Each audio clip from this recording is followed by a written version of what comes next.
थोड़ा सा शुरुआत में आपको ये नए शब्द लगेंगे, बट लेक्चर जाते जाते आपको ऐसा लगेगा कि हाँ भाई ये फेमिलियर है। ओके, देखो शुरुआत होती है आहारनाल की मुख्य गुहा से, जहाँ से अपना मुंह शुरू हो रहा है, जिसमें जीभ होती है, तालु होती है, दांत होती है, ग्रसनी होती है। ग्रसनी अभी बता देता हूँ क्या होता है, ठीक है। फिर आती है ग्रास नली, जिसे हम ओइसोफेगस बोलते हैं। उसके बाद आता है अमाशय, जिसे हम स्टोमक बोलते हैं। आगे आपको दो शब्दों में अमाशय और अग्नाशय, ठीक है, इनमें थोड़ा सा आपको बार बार में प्रॉब्लम होगी, बट अमाशय वाला ध्यान रखना, पेट या स्टोमक, ठीक है, वो अमाशय होता है, ठीक है। तो अमाशय आता है, फिर उसके बाद में आंत आती है, ठीक है, जिन्हें हम इंग्लिश में इंटेस्टाइन बोलते हैं। छोटी आंत होगी और बड़ी आंत होगी, ठीक है। छोटी आंत के भी तीन भाग होते हैं, ग्रैंडी, मध्यांतर, इलियम, और बड़ी आंत के भी तीन भाग होते हैं, उंडूक, बृहदांत और मलाशय। आप भले इन पार्ट को याद भी नहीं रखें तो कोई दिक्कत नहीं है, छोटी आंत और बड़ी आंत याद रखें तो चल जाएगा। देखो ये मैंने यहाँ पे इमेज लगाई हुई है, इस तरीके से देखिए, ये मनुष्य का चेहरा, ठीक है। तो ये वाला जो पहला पार्ट हो गया, मुख वाला हिस्सा हो गया, ठीक है। यहाँ से आगे अगर आप देखेंगे इस तरीके से, यहाँ से, ठीक है, ये वाला जो हिस्सा है, ये जो है फेरिंक्स, मैंने अभी थोड़ी देर पहले बताया था, वो वाला हिस्सा है, ठीक है, जिसे हिंदी में जो हम बोलते हैं वो ग्रसनी बोलते हैं। अब ये ग्रसनी क्या होती है एक्चुअली में, हम जो भोजन लेते हैं, भोजन लेने के बाद में यहाँ पे एक छोटी सी नली होती है, जो अपनी नाक के द्वारा जो हवा जा रही है और अपने द्वारा भोजन जो जा रहा है, यानी मुंह और नाक से जो दोनों से जुड़ी हुई एक नली होती है, जिसे हम ग्रसिका बोलते हैं। यानी भोजन भी उसी से होके जाएगा और हवा या हम ऑक्सीजन जो ले रहे हैं वो भी उसी के थ्रू जाएगी। उसके बाद में यहाँ पे जब अपना कंठ आता है, वहां से ये दोनों अलग अलग हो जाते हैं। एक हो जाती है श्वास नली, एक हो जाती है ग्रास नलिका, जो भोजन को नीचे ले जाने का काम करती है, ठीक है। श्वास नली और ग्रास नलिका, और जहाँ श्वास नली है वहां पे एक ढक्कन टाइप का लगा होता है, ढक्कन टाइप का लगा होता है, अभी थोड़ी देर में आपको दिखाऊंगा। तो जब हम भोजन लेते हैं तब वो ढक्कन जो होता है वो श्वास नली की साइड से रुक जाता है, ताकि अपना भोजन जो है वो श्वास नली में नहीं जाता है। देख लेते हैं एक एक करके थोड़ी देर में। अब यहाँ से इस जगह से लेके और नीचे की साइड में जो अपना पेट है वहां तक जो नली जा रही है, इसका नाम रख दिया हमने ईसोफेगस या ग्रास नली। ओके, उसके बाद में इस वाली इमेज में हमें दिख नहीं रहा है, बट ये डायरेक्ट जुड़ा होता है अपने इससे पेट से, ठीक है। ग्रास नली जुड़ी होती है पेट से। उसके पीछे की साइड में दो भाग होते हैं, जिनमें एक होती है पेनक्रियाज और एक होता है अपना लीवर, ठीक है। और लीवर के साथ में जुड़ा होता है अपना गाल ब्लैडर या पित्ताशय। अभी एक्चुअली में 3D इमेज नहीं है, इसलिए जुड़ नहीं पा रहा है ये इमेज, ठीक है। उसके बाद में छोटी आंत में जाता है भोजन और छोटी आंत के बाद में बड़ी आंत में। अब तुम्हें कंफ्यूजन होने लग गया होगा, इसे मैं दूर करने की कोशिश करता हूँ। अब आपको कुछ चीजें इतनी याद रखनी है, अपने मुंह से भोजन गया, मुंह के बाद में अपनी ग्रास नली आपको याद रखनी है, ग्रास नली के बाद में भोजन पेट में जा रहा है, पेट के बाद में छोटी आंत में जा रहा है और छोटी आंत के बाद में बड़ी आंत में जा रहा है। ये इंपॉर्टेंट बात याद रखनी है। इसके अलावा जो अंग दिखाए वो सहायक के रूप में जो है वो काम करेंगे। अब मैं इसे आपको 3D में दिखाने की कोशिश करता हूँ, एक बार इसे हम 3D में देख लेते हैं। ये अपना ह्यूमन बॉडी, अब मैं इसे चेंज करते हुए मसल सिस्टम पे ले जाता हूँ। इस तरीके से मसल सिस्टम होता है। अगर हम ऊपर की त्वचा को हटा दें तो अपना ये मांसपेशीय तंत्र दिखता है आपको इस तरीके से, ठीक है। अब इस मांसपेशीय तंत्र को भी हटा देते हैं तो अपना कंकाल तंत्र आता है, ठीक है। ये स्केलेटन सिस्टम आता है इस तरीके से।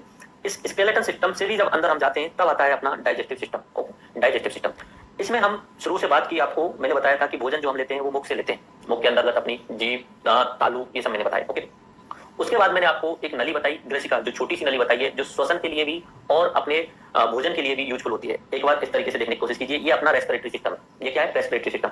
इनके बीच में मैंने यहाँ पे बताया, ये वाला आप ढक्कन देखने की कोशिश करेंगे, ये ह्यूमन बॉडी के अंदर बता रहा हूँ। एक तरीके से आप यहाँ कोशिश कीजिए ये ढक्कन देखने की। ये आप ढक्कन देख रहे हैं, ये वाला ढक्कन, इसे बोला जाता है लैरिंक्स, ठीक है, इसे बोला जाता है लैरिंक्स। ये ढक्कन जो होता है जब हम भोजन लेते हैं तब अपनी जो श्वास नली है उस पर लग जाता है, ताकि भोजन जो है वो श्वसन नली में नहीं जाए। इसे हम क्या बोलते हैं, लैरिंक्स बोला जाता है, ओके। तो मैंने श्वसन नली का दिखा दिया, लेकिन हमें डाइजेस्टिव सिस्टम पे जाना है और डाइजेस्टिव सिस्टम देखना है। पहला कौन सा अंग मैंने आपको बता दिया, मुंह बता दिया, ओके हो गया। दूसरा कौन कौन सा बता दिया, ग्रास नली, इंपॉर्टेंट अंग बता दिया, ओके। उसके बाद में मैंने तीसरा बोलना था कि ये ग्रास नली जो जुड़ी हुई है ना, वो सामने से तो हमें दिख नहीं रही है, लेकिन अब 3D में जाएंगे तो हम दिखाते हैं। 3D में जाने पे आप देख रहे होंगे ये ग्रास नली जो है, ये ग्रास नली आकर के किससे जुड़ रही है, डायरेक्टली आपको दिख रहा है, ये जुड़ रही है अमाशय यानी पेट से। किससे जुड़ रही है, पेट से ये जुड़ रही है। आगे बात समझ में, ओके। अब ये अमाशय जो है वो किससे जुड़ रहा है, देखो अब थोड़ा सा इधर उधर घुमा के आप लेते हैं। अमाशय जो है इस तरीके से आप देख रहे होंगे, ये आपको घुमा के देखिए, ये अमाशय वाला, ये ऊपर वाला सुनहरा वाला कलर भूल जाइए क्योंकि ये अलग से पार्ट दिख रहा है, ओके। तो ये इस तरीके से यहाँ तक अमाशय है, इस तरीके से। ये सुनहरा वाला पार्ट मैं हटा देता हूँ एक बार, इसमें से ये वाला पार्ट हटा देता हूँ ताकि आपको देखने में आसानी रहेगी। ये अपना श्वास नली, ये अपना अमाशय, अमाशय से निकलते हुए ये छोटी आंत, और छोटी आंत जो है वो इस तरीके से, एक्चुअली में छोटी आंत छोटी नहीं है, लंबाई में काफी लंबी है, ओके। 6 से 7 मीटर लंबाई जो होती है वो छोटी आंत की हो जाती है। मैंने 8 से 10 मीटर का बताया, तो 6 से 7 जो है ये ले जाती है छोटी आंत। लेकिन इसका जो व्यास होता है वो कम होता है, इसलिए छोटी आंत बोलते हैं। यानी इसकी मोटाई कम है इसलिए छोटी आंत बोला जाता है। बड़ी आंत जो है उसका व्यास अधिक होता है, इसलिए उसे बड़ी आंत बोला जाता है। तो इसमें से इस तरीके से आपको दिख रहा होगा, ये बड़ी आंत में जा रहा है इस तरीके से, और बड़ी आंत के बाद में अपना उत्सर्जन हो जाता है बाहर की साइड में। यहाँ पे एक दो अंग और एक्स्ट्रा आपको मैं बता देता हूँ। ये वाला अंग आप यहाँ अगर देख रहे हो, एक सेकंड इसमें जूम इन करता हूँ, इस तरीके से जूम इन कर रहा हूँ, ओके। ये वाला अंग आप जो देख रहे हैं यहाँ पे एक छोटी सी नली का टाइप में, इसे बोला जाता है अपेंडिक्स।